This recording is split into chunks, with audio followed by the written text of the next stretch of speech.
Good evening, ladies and gents. Welcome to another repair video. So we've got something a little bit different today. In this video today we're going to be taking a look at an iPhone 7 which has been sent in for repair. Now this phone was originally, the customer contacted me regarding just a screen change because it's got a broken screen, and then a couple of hours later when I said I'll go and pick it up, she said can I deal with water damage. So basically, the customer's daughter apparently got this phone wet.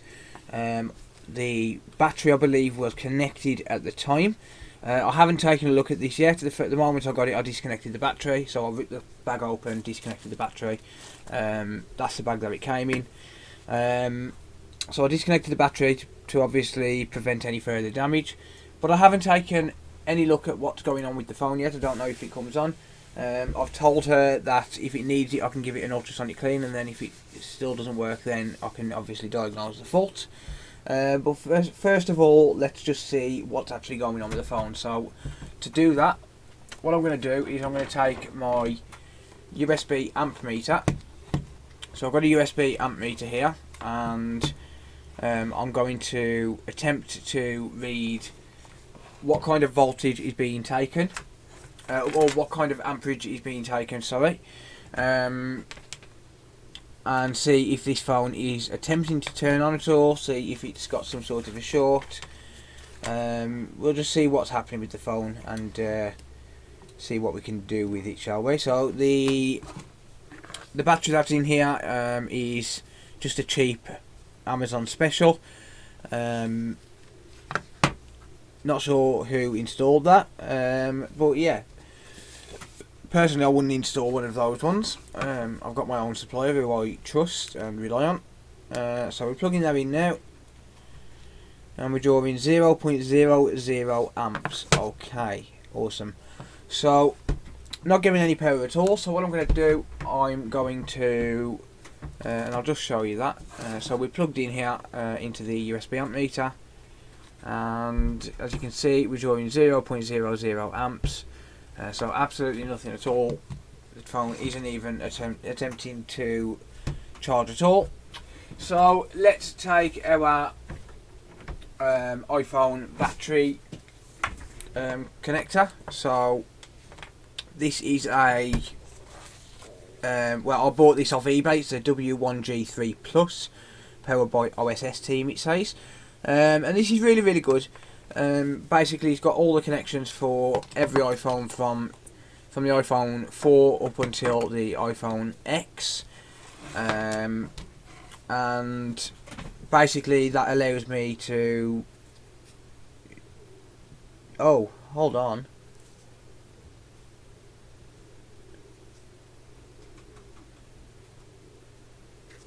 Right, so that was attempting to draw 0.17 amps then, and then it turned off. So let's see if we can flip the charge around. So I don't think it's going to be a bad charge port connector, and I can't see any indication of liquid damage at all. The liquid damage indicators haven't gone off. That tried to draw 0.37 amps then and just kicked off again. Okay, so something is going on with the phone. So what we're going to do, we're going to try connecting up the screen. Even though this is a smashed screen, we're not going to bother replacing the screen, obviously, unless we can get the phone working. So I'm going to disconnect the battery. I'm just going to get some tweezers. So we'll disconnect the battery. And as far as I know, all the data is backed up off this phone. I'm going to set my power supply, my bench power supply, to 4.1. It was on 12 volts. That would have caused a little bit of a headache fixing the charging IC. So I'm going to find our iPhone 7 connector. So that's the 8.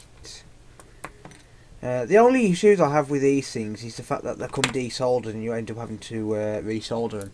So the 6S and 6 Plus is the one I most commonly use, and as you can see I've had to resolder that.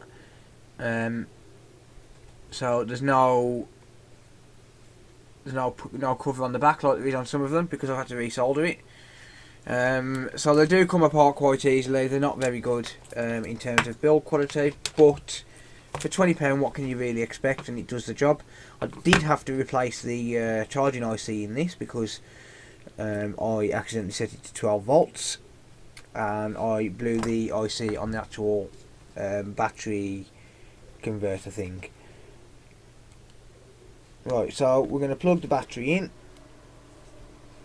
and that was attempting to draw a whole 5 amps, which isn't good. Yeah, so there's a big short on there somewhere, and I'm going to say it's probably going to be down to the charging IC. I think what I'm going to do, I'm going to take some test probes, so some multimeter probes, just in case it's an issue with my power cable. I'm going to take some test leads. So my USB amp meter is still set to 4.1 volts. Sorry, not my USB amp meter, my bench power supply is still set to 4.1 volts. And I'm just going to connect the batteries together. Actually, I need to find out which one is ground first. So I'm going to take my multimeter. I'll pop my multimeter into continuity mode, and I'm going to find out which one ground is. So to do that, we're going to pop one probe on ground. So there's a ground just here.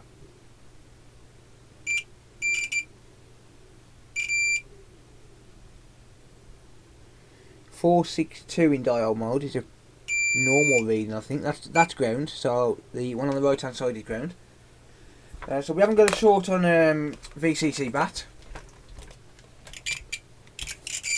No short there at all. Good. I'm going to say this is probably going to be a charging IC issue. And if that's the case, I don't have any in stock, so I'm probably going to have to take one off a donor board and re-ball it. But that's fine, I can do that.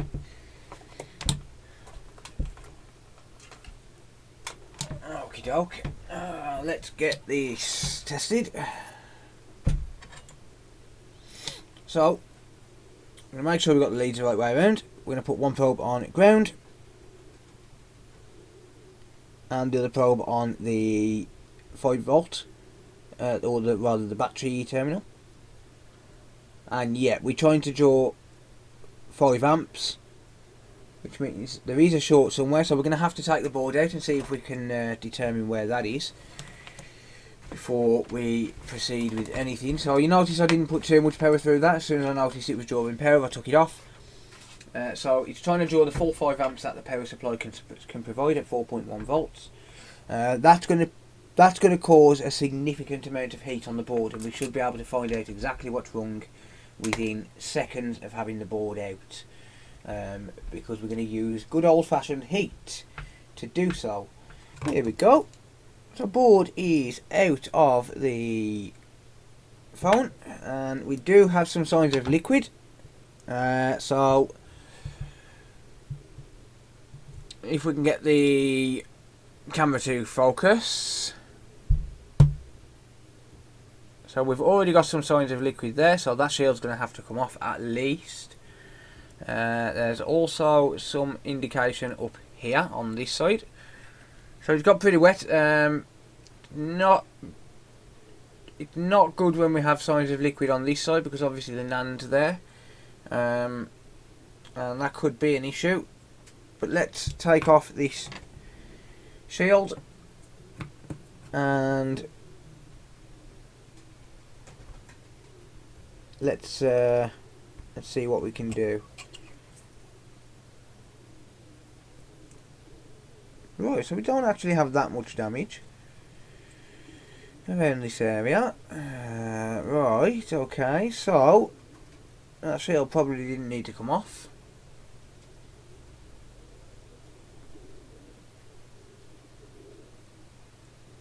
So we've got a fairly clean looking board there. We've got a bit of damage down on the bottom. So there's a bit of damage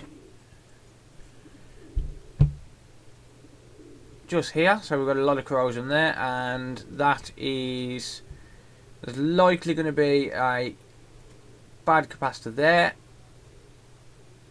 And this chip here. So let's open up a board view on foam board. That's the one I use because it's free, and I don't do enough phones to justify paying for it.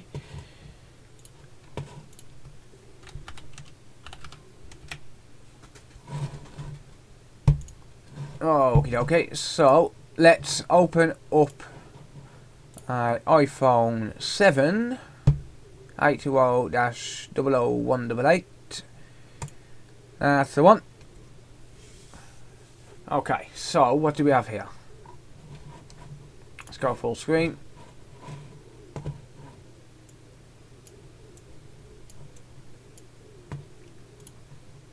And PP5V7, so that's a 5-volt line, right? So 5V7, and that goes to U3703. U3703 is chestnut. So chestnut, if I can remember correctly, is the display IC, I think. U3703 is a phone display driver boost IC. Yeah, I knew it. And that's why we're giving a full 5 amp. Okay, let's first of all start by giving this board a ultrasonic clean. So I'll be back very, very shortly. We're going to give this an ultrasonic, see what we can figure out.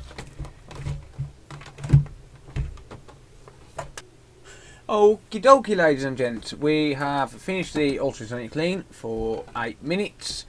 So we're going to take that out of the ultrasonic cleaner now. And we're going to take a look at what it's done to the board. So we still have a bit of corrosion there, but the majority of it come off. So we're going to clean the rest up with a toothbrush and some isopropyl alcohol. We're going to be very, very gentle.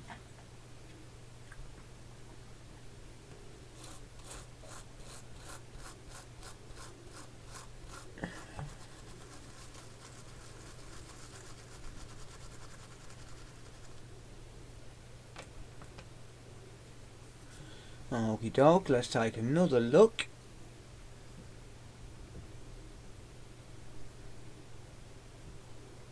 That looks a bit better. It looks like we've got a burnt cap though, so that's probably going to have to come off. Which one is that for? Right, so let's take a look at foam board again. Okay, so the end cap is PP2V75, and that goes to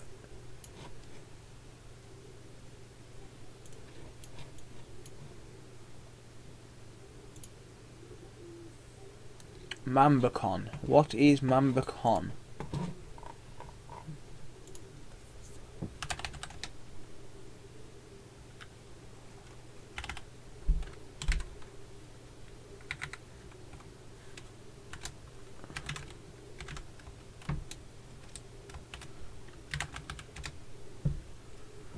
Touch IC, I believe. That goes to touch. So we're going to have to take a look and see if that's shorted to ground. So we're going to pop over to the microscope. Okay, so I've just taken a look under the microscope, and those caps are most definitely shorted. So I need to try and get you guys a closer view. And I just had a huge bumblebee in my workshop, which is never fun, to say the least. Right, okay, so we've just taken a look under the microscope at this, and I burnt my finger because it's getting red hot. And I'm going to show you where it's getting hot. It is getting hot just on these bottom caps here. So we're going to need to change those, of course. But first of all, let's just remove them and see what we can do about clearing the short, shall we? So we're going to get ourselves some tweezers, and I've got to find some because my table is a super mess at the minute. Unfortunately, I have not had time to clean anything up.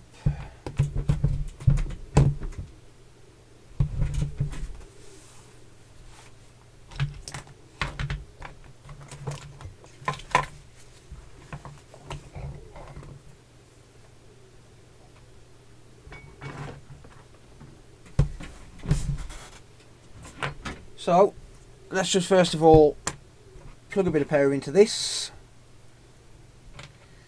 and I'll just show you. Well, I can't show you under a thermal cam, but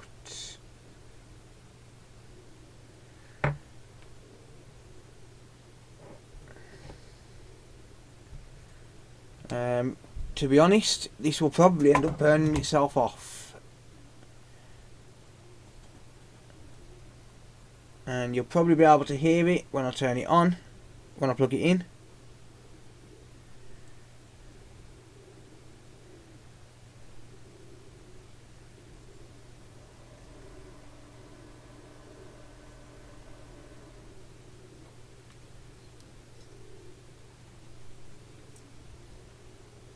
So this is getting hot on one of these caps here. So I'm going to pop this inside a board holder, and then I'm going to go ahead and start removing these bad caps.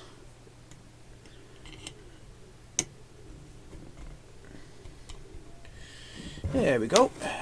Okay.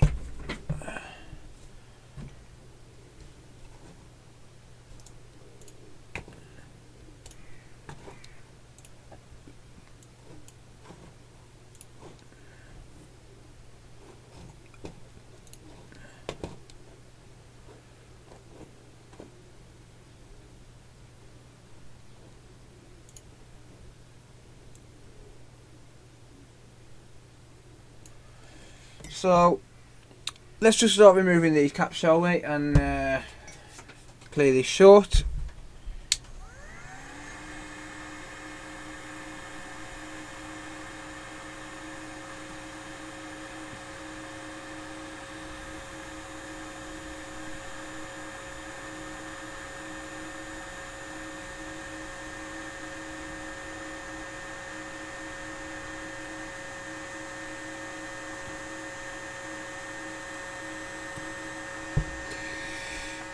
Well, there's one cap off. Let's see if the short's still there, because I don't know exactly which one it is that's causing the short. Could be all of them, could be just one of them. So it's a little bit of guesswork on my part, I'm afraid. So let's take our power and let's plug it in. And we no longer have a short. So that is no longer shorting out. So this one cap here was quite possibly causing the issues. These two appear to be fine. There's no more heat spots there. That was the one I thought it was, because it was the one that looked the worst. And that one was, let's have a look on board view. So that cap goes to, and we are looking at it, their test points,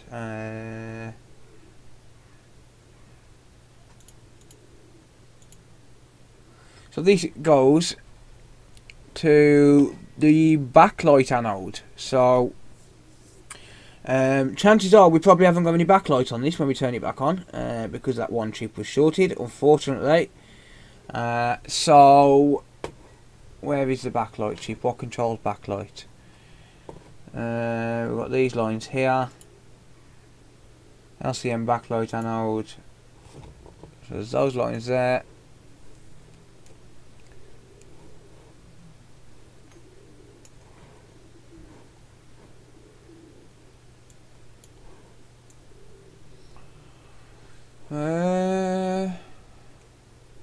That's it. We might have backlight then.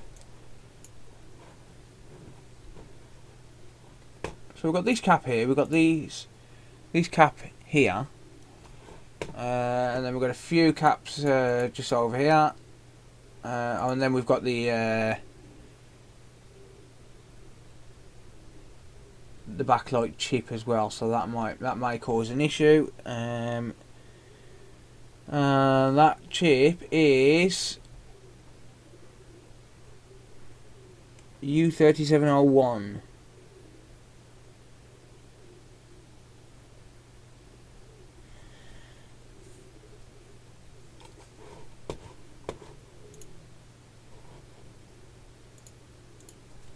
So that chip on the board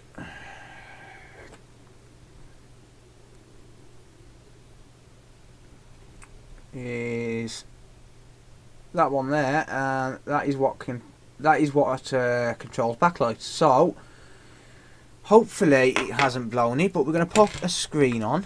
This is a customer screen, so I don't actually know if this works or not. But let's pop a screen on.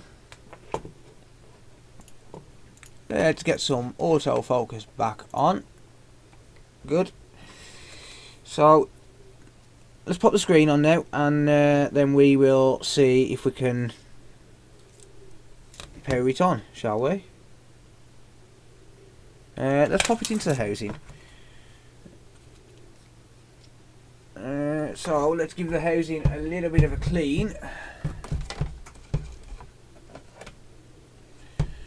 Just to get rid of some of this corrosion off here. There we go. So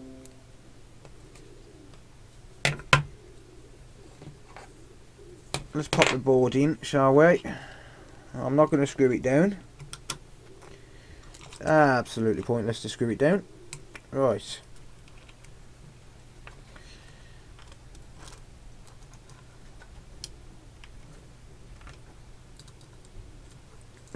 All I want is the power buttons and the charging port for now. So basically, the customer wants this as a phone again, and if it was just that one cap, then that shouldn't be an issue, because it'll just be that one cap and a new screen, because the screen is smashed as well. So she's going to need a new screen at least. I'm not really going to charge her that much for putting one cap off. I can take that cap off a donor board, but it doesn't need to be there. Right, let's pop a screen on, shall we? Whoops. I'll keep knocking my microphone because I have no room on my desk. Okay, we're not going to connect up the top connectors yet.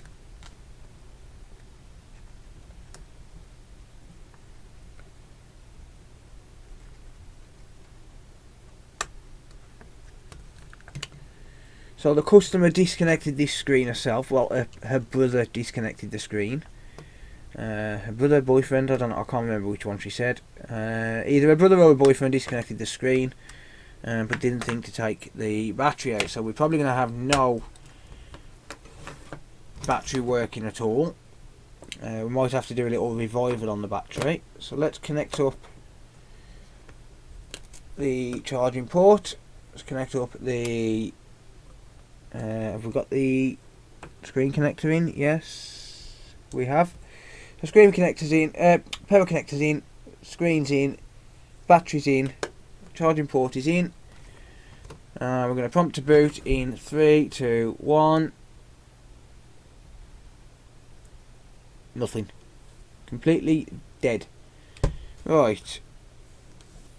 Let's plug a charger into it, shall we? So we're going to use our USB amp meter again.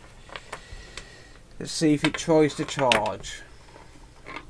So we've got no power at the moment.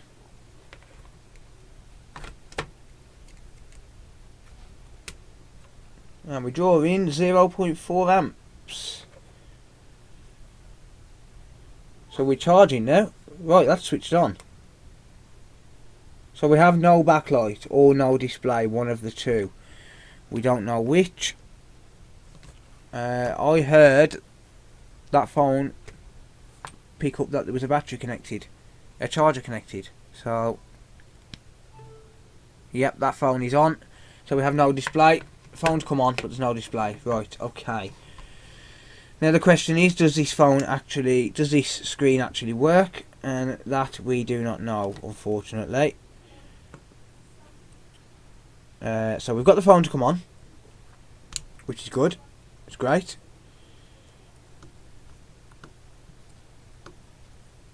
We're going to prompt to boot again in 3, 2, 1. Nope.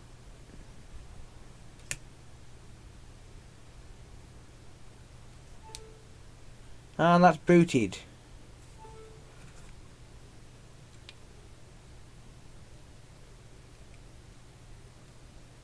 But we have no display.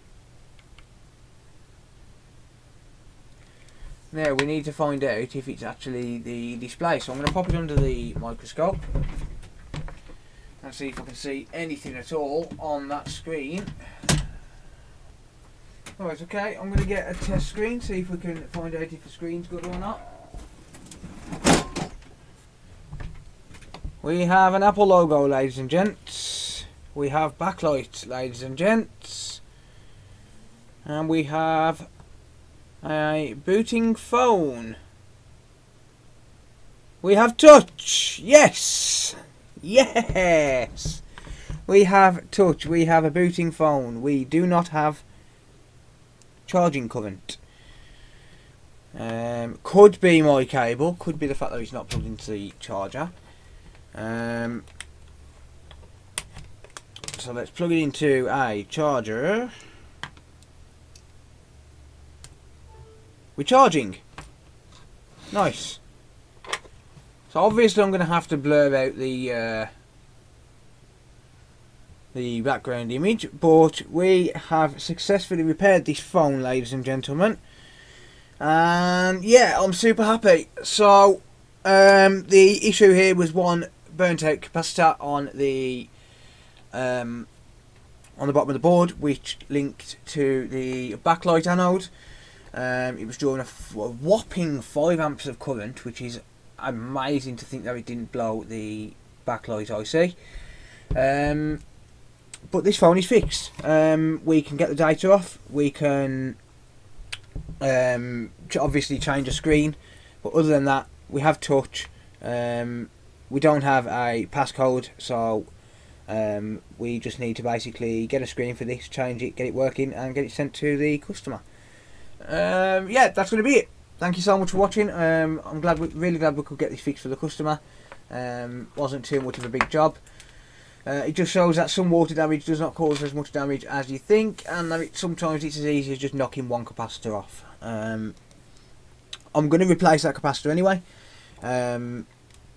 but first of all I need to get a screen and fully test this device, and actually make sure that everything's working properly. But by the looks of it, everything's working as it should be, and we have a successful repair. So thanks very much for watching, guys. I hope you enjoyed this video. Let me know what you think down in the comments down below. I'm not a phone expert. I'm no Jester Jones. I'm no STS Telecom.